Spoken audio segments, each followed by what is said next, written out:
He shouldn't have been here, period. Every rational thought, every ounce of training, screamed at him to make himself invisible, to melt back into the jungle. But it was too late. The air itself had changed, growing heavy, thick, and utterly silent. The normal chorus of the forest, the insects, the birds, it had all been silenced, as if holding its breath. Arthur was surrounded, not by a predator that stalks, but by a presence that simply is. A family of mountain gorillas, their dark, powerful shapes materializing from the green shadows like ghosts taking form. And at its center, standing like a mountain carved from granite and moonlight, was the great silverback. His presence alone seemed to absorb all sound, all courage. The tiny, whimpering baby Arthur had just saved was the reason for this terrifying silent tribunal. And as he looked into the ancient, intelligent eyes of the giant before him, Arthur knew this wasn't a fight for survival. This was a test of character, and he was about to fail or be forever changed. Arthur wasn't a hero, or so he always told himself, his breath misting in the cool morning air. He was just a man who had traded a life of concrete canyons and hollow echoes for the living, breathing cathedral of the jungle. For the past decade, this was his church, volunteering as a ranger in Uganda's Bwindi impenetrable forest, a place as ancient and as humbling as its name suggests. He wasn't running from his old life. He was seeking a new one with purpose, a quiet penance for a life he felt he hadn't lived fully. His job on paper was simple: to walk the trails, to check for snares, to observe. But his real job was to be a guardian, a silent witness to this fragile, magnificent world, and to protect it from the carelessness of his own kind. That morning started like any other, a symphony of the unseen. The drip of dew from giant leaves, the buzz of 1,000 hidden insects, the distant call of a turako. But then, through the symphony, a new sound emerged, a splinter of noise that violated the peace. It wasn't an animal call he recognized. It was thin, horribly thin, and sharp with a pain that bypassed the ears and went straight to the heart. It was the cry of a baby, lost and in agony. His training immediately put him on high alert, his hand instinctively resting on the multi-tool at his belt. Caution was a ranger's best friend. Poachers were cunning. A distress call could be bait for something larger. But his heart, the very compass that had guided him to this forest, refused to listen to cold logic. Something was suffering, and every second he hesitated felt like a moment of profound failure. He moved off the path, the undergrowth cool and wet against his trousers. The cries grew weaker now, more desperate, guiding him like a fragile thread through the dense green.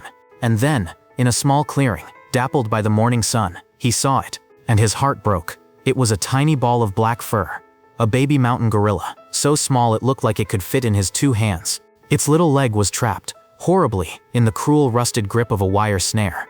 The wire had cut deep, a raw red line against the black fur. The ground around it was scuffed and torn, a heartbreaking testament to a long, lonely, hopeless struggle. Its eyes, wide with a fear that had long since burned itself out into a state of dull, exhausted despair, locked onto Arthur. It was too tired to even cry anymore. A faint, hitching whimper, the only sound. "Easy now, little one," Arthur whispered, his voice barely a sound, afraid that anything louder would shatter the poor creature's fragile spirit. "I'm here to help." His own heart hammered against his ribs, a frantic drum in the sudden expectant silence. He knew the mother could be anywhere, a force of nature ready to erupt.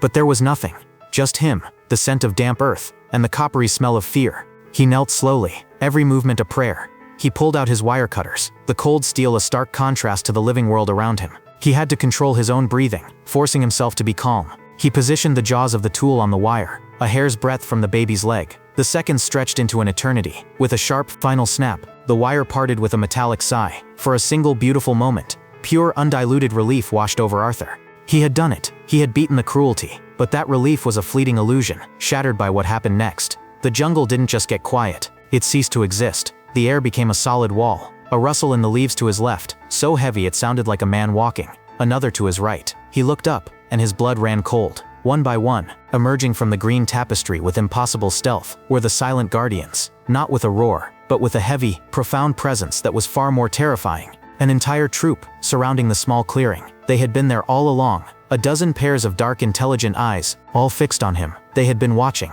waiting, and judging his every move. And then, the sea of green parted, and he emerged. the silverback. He was a mountain of muscle and majestic silver fur, moving with a calm, deliberate gravity that defied his immense size. He wasn't aggressive. He was worse. He was assessing. He stopped, perhaps 15 feet away, and his gaze locked onto Arthur. It was not the simple gaze of an animal. It was a look of unnerving, ancient intelligence, a look that seemed to weigh his very soul. This was the troop's leader, its protector, its king. Arthur froze, every instinct screaming, but his training took over. He made himself small, sinking lower to the ground. He averted his eyes, a universal sign of submission. He held out his empty hands, showing he was not a threat. The silverback took one more, deliberate step forward, the ground seeming to vibrate. He let out a low, rumbling sound from deep in his chest. It wasn't a roar of anger. It was a question, spoken in a language older than words. Time stood still in that clearing, held captive by the stare of the gorilla king. The silverback was not just looking at Arthur. He was reading him, reading his scent, his posture, his intent. He saw the discarded broken snare on the ground. He saw the freed, trembling baby. He saw the strange, soft creature who held no weapon, who showed no aggression, who had helped. The great ape's shoulders, which had been tensed and ready, seemed to relax by a fraction of an inch. And then, he did something extraordinary. He let out another, softer grunt, and gave a slight, almost imperceptible nod. A gesture of dismissal, of permission, of absolution. He then turned his massive head, just for a moment, toward the crying baby. That was the signal. That was the verdict. The man was not a threat. The little gorilla, finally feeling the shield of its father's protection, hobbled on its 3 good limbs over to a large female, who immediately enfolded it in a powerful, loving embrace. She cradled the baby, her huge, gentle fingers carefully inspecting the raw wound left by the snare, her face a perfect picture of maternal concern, making soft cooing sounds that rumbled in her chest. The tension in the clearing didn't just break, it evaporated like the morning mist under a rising sun. The family was whole again. The other gorillas relaxed, some of the younger ones even creeping forward with naked curiosity. The silverback gave Arthur one last, long look, a look of acknowledgement, of a debt understood, a silent message of thanks, passed between the world of man and the world of the wild. Arthur slowly, carefully, began to back away, step by silent step, leaving the family to their tender reunion, his heart filled with a sense of awe, so profound it felt like a physical weight. His life was not the one that ended that day. In fact, in that quiet clearing,